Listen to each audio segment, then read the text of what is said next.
Assalamualaikum warahmatullahi wabarakatuh. Perkenalkan, nama saya Wahono Hasbidu Sasongko. Pada diskusi 11 mata kuliah studi komparatif pendidikan di berbagai negara, ada beberapa pertanyaan pemantik.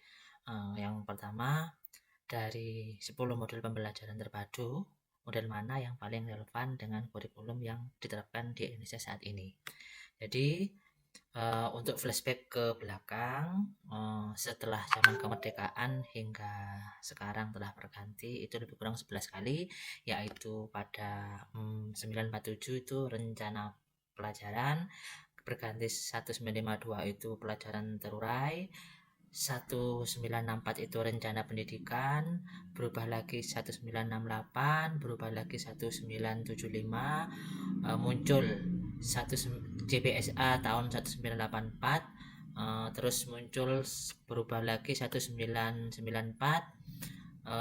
muncul kurikulum berbasis kompetensi atau yang kenal dengan KBK tahun 2024, dan 2006 itu muncul KTSP, 2013 muncul kurikulum 2013, dan sampai sekarang berubah menjadi kurikulum merdeka. Dari pertanyaan pemantik tersebut, bahwasanya yang paling relevan menurut kami adalah model pembelajaran tematik dengan model jaring laba-laba ya. Kenapa paling cocok diterapkan di Indonesia? Pada dasarnya kurikulum ini menggabungkan berbagai mata pelajaran ke dalam satu tema sentral. Model ini mendapat perhatian khusus dalam konteks pendidikan karena kemampuannya dalam mengintegrasikan. Terus ada pengalaman belajar siswa yang mana lebih holistik, menyenangkan, dan bermakna. Robin Fogarty menyampaikan bahwasanya model Webet atau jaring laba-laba ini merupakan suatu pendekatan pembelajaran tematik yang menitik beratkan pada keterpaduan kurikulum melalui tema. Tema itu dijadikan sebagai pusat atau poros berbagai mata pelajaran yang kemudian dikait-kaitkan berdasarkan topik atau materi yang relevan dengan tema tersebut. Proses perencanaan dan pelaksanaan pembelajaran dalam model ini dimulai dengan memilih tema yang sesuai dengan tingkat perkembangan siswa, lalu mencari keterkaitan isi dari berbagai mata pelajaran yang bisa diintegrasikan. Adapun ciri-cirinya seperti itu, tema itu sebagai pengikat antar mata pelajaran. Ada pendekatan cirinya berikutnya, pendekatan indisipliner yang mana menggabungkan konsep, keterampilan ataupun metode dari dua atau lebih disiplin ilmu. Fleksibel dan mendorong kolaborasi antar guru. Berpusat pada siswa dengan melibatkan pengalaman pembelajaran yang kontekstual. Nah, ini secara gambarannya seperti ini. Misalnya dalam tema air, siswa itu kalau mata pelajaran IPA-nya belajar siklus air, bahasa Indonesianya bisa menulis cerita tentang banjir, matematikanya menghitung debit air, IPS-nya mengenal sumber daya air, SBDP-nya bisa membuat kolase bertema hujan. Nah, jadi benar-benar cocok untuk diterapkan di siswa sekolah dasar. Dengan pendekatan tersebut, siswa memperoleh pemahaman yang menyeluruh terhadap tema yang sedang dipelajari. Tidak hanya sekedar penguasaan isi mata pelajaran yang terpisah. Demikian.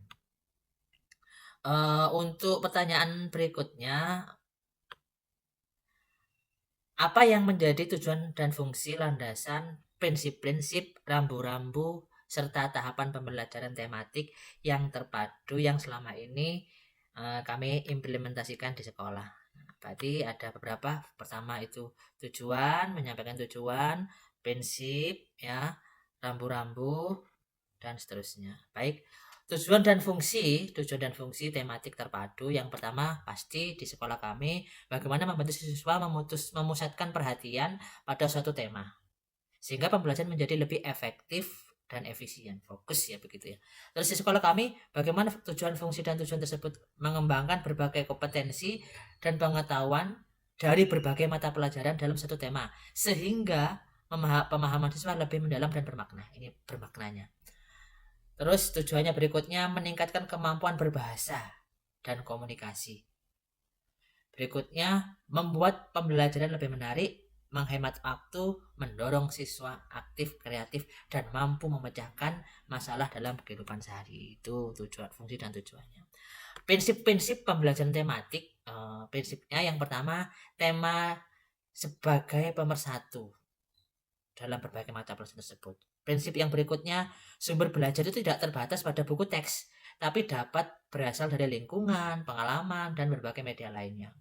Prinsip berikutnya adalah kegiatan pembelajaran berpusat pada siswa, mendorong eksplorasi, penemuan, dan keterlibatan aktif siswa.